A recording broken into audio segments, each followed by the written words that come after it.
As part of its Leading and Specification series, Dulux Trade brought together panellists across the construction supply chain to tackle a series of key hot topics. The first of these was the balance between sustainability and cost. There's been a huge amount of influence around cost versus price in a downturn, and so therefore there's been a lot of pressure on purchasers and contractors to actually come up and win tenders at the lowest price. And therefore that influences a lot with regards to how you go to market, because actually you're not interested in the nice to haves, you're only interested in the must haves, because you only want to price the must haves.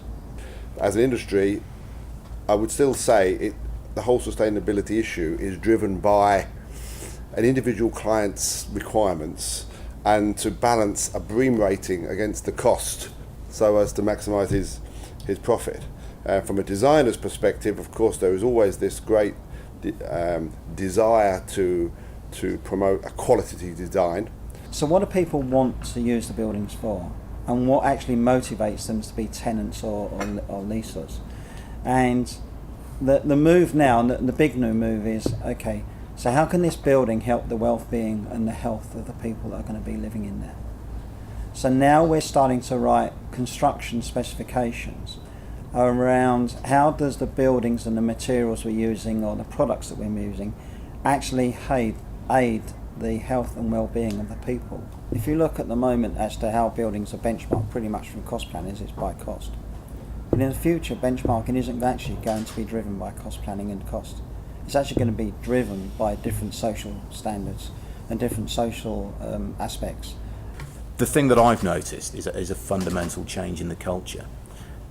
You could say 10 years ago sustainability was very high on the agenda, but when you were talking to people in construction, it was very much, you could feel that it was a lip service that was being paid.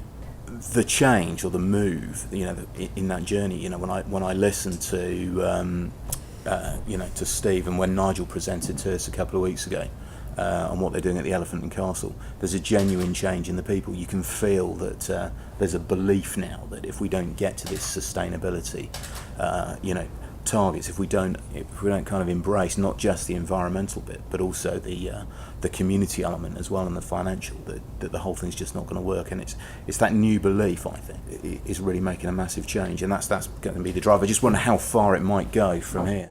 Other issues addressed in the construction leading and specification discussion included BIM and the specification chain.